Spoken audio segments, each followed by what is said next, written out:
Şu an ekranda izlediğiniz görüntüyü fan yapımı bir animasyon olarak tanımlayabilirsiniz. Fakat bu fan yapımı bir animasyondan daha fazlası. İşte karşınıza Juniors oyununun yepyeni oyunu. Juniors Enter the Flapside. Evet, videonun başında da bahsettiğim gibi, görüntüsünü de izlediğiniz gibi arkadaşlar bu videoda Juniors'ın çıkacak yine ek paketi olan Enter the Flapside hakkında konuşacağız. Ek paketi olarak çıkacak diyor bazıları yeni oyun olarak çıkacak diyor. Bu konuda ben de çok bir şey bilmiyorum.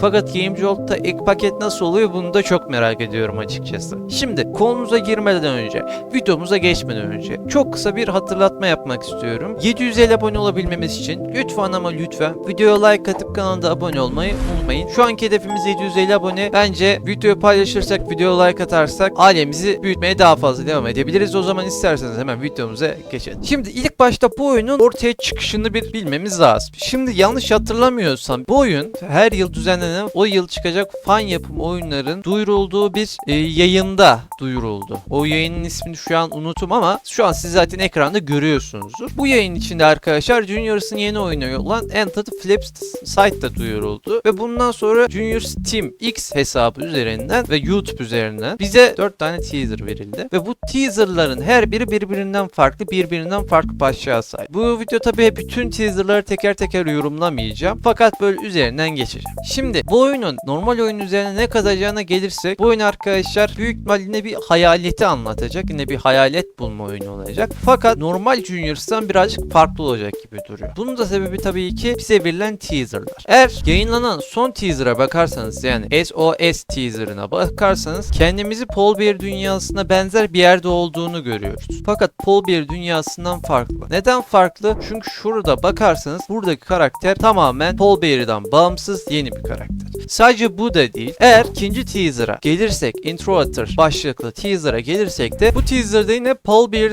dünyasına benzer bir yerde olduğumuzu fakat bu sefer bir yaratıktan kaçtığımızı çok net bir şekilde görebiliyoruz. Ben bu videoda teori üretmek için konuşmayacağım. Sadece inceleme yapmak için konuşacağım. Ayrıyetten siz de bu videoyu çok beğenirseniz o zaman ben de bu oyun ile ilgili bir teori videosu yaparım. Haberiniz olsun. Şimdi gelirsek videonun başında size gösterdiğim teaser bize ne anlatıyor, ne gösteriyor. Size videonun başında gösterdiğim teaser'ın numarası 3. Teaser 3 başlığı da Arrival yani varış. Peki bu varış teaser'ı bize ne anlatıyor? İsterseniz hemen hep beraber yorumlayalım. Teaser'ımız arkadaşlar robotları tamir etmek için çağırdığımız panelde başlıyor. Ofisimizi görüyoruz. Ondan sonra karakterimiz kalkıp robotları tamir ettiğimiz yere gidiyor. Burası da bence bütün Juniors hayranlarının çok merak ettiği yerlerden birisi olabilir. Çünkü biliyorsunuz ki ana oyunda burayı böyle detaylı bir şekilde göremiyorduk. Devam edersek karakterimiz etrafa bakıyor ve burada yerde bir tane kafası olmayan bir Freddy gövdesi görüyoruz ve bunun gibi bir sürü animatronik parçası görüyoruz. Tabi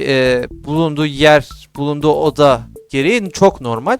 Devam edersek sol üst tarafta yine tam şurada bir tane animatronik kafası görüyoruz gördüğünüz gibi. Bu kafa hangi robota ait olabilir sorusu da tabi aklımıza geliyor. Ve dikkatlice bakarsanız arkadaşlar kafaya ne Freddy'ye ne Bunny'ye ne de Chica'ya benzediğini görürsünüz. Benim fikrimi sorarsanız arkadaşlar bu karakterimiz Juniors Enter the Flapside ek paketinin kapağındaki karaktere benziyor. Şu an zaten ekranda siz de görüyorsunuzdur. Bu karakterden bahsediyorum. Çok benziyor yani. Birazcık daha etrafı incelemeye devam ediyoruz ve burada çip yazan bir bölüm görüyoruz. Biliyorsunuz ki oyunda karakterlerin çiplerini değiştiriyorduk. Burada da karakterlerimizin yani animatroniklerimizin çiplerini buradan alıp değiştireceğiz gibi görüyor. Aradan birazcık vakit geçtikten sonra da gördüğünüz gibi konveyör bandından da Freddy'miz geliyor. Gelince bütün ışıklar kapanıyor. Ondan sonra da tamirimizi yapıp bitiriyoruz. Şu konuya da girmek istiyorum. Ondan sonra videonun kapanışını yapacağım arkadaşlar. Oyun verilerim sıfırlanacak mı? Bu da çok tartışılan konulardan bir tanesi aslında. Çünkü zaten teaser'ın başında da gördüğünüz gibi tekrardan hayaletler var. Biz bu hayaletleri yakalamaya çalışıyoruz. Robotları da tamir ediyoruz bir yandan ve bunu biliyorsunuz normalde ana oyunda yapıyorduk. Şunu söyleyebilirim ki verilerimiz sıfırlanmayabilir. Fakat sıfırlanırsa da hiç dert etmeyin. Çünkü bu sefer bizi arkadaşlar daha korkunç, daha iyi bir oyun deneyimi bekliyor. Yani sıfırlansa bile diyeceksiniz ki iyi ki sıfırlanmış veya sıfırlanmasını bile fark etmedim diyeceksiniz. O kadar söyleyeyim. Belki fark ederseniz o konuda birazcık yalan söylemeyeyim ama evet, sıfırlanmazsa da şöyle bir şey var arkadaşlar. Bu zaten büyük ihtimal birazcık da remastered bir oyun olacağı için, yani yenilenmiş bir oyun olacağı için isterseniz sıfırdan başlayabilirsiniz ve bu deneyimi daha gerçekçi bir şekilde yaşayabilirsiniz. Son olarak da bu oyunun çıkış tarihine değinmek istiyorum. Bu oyun arkadaşlar diğer FNAF oyunları gibi büyük ihtimal 2025 yılında çıkacak. Bunun da sebebi zaten bu oyunun duyurulması FNAF'ın 10. yılına özel bir şeydi ve FNAF'ın 10. yılına özel olan bütün oyunlar 2025 yılında çıkacağı için bu oyunun da 2025 yılında çıkacağını düşünüyorum. Beni dinlediğiniz, beni izlediğiniz için çok teşekkür ederim. Umarım izlerken sizi sıkmamışımdır. Sürükleyici bir anlatım verebilmişimdir. Videonun kapanışını yapmadan önce Junior's'ın yeni ek paketi veya bazılarına göre yeni oyunu olan Junior's Enter the Flipside hakkında olan düşünce ve fikirlerinizi yorumlar kısmına yazarsanız çok sevinirim.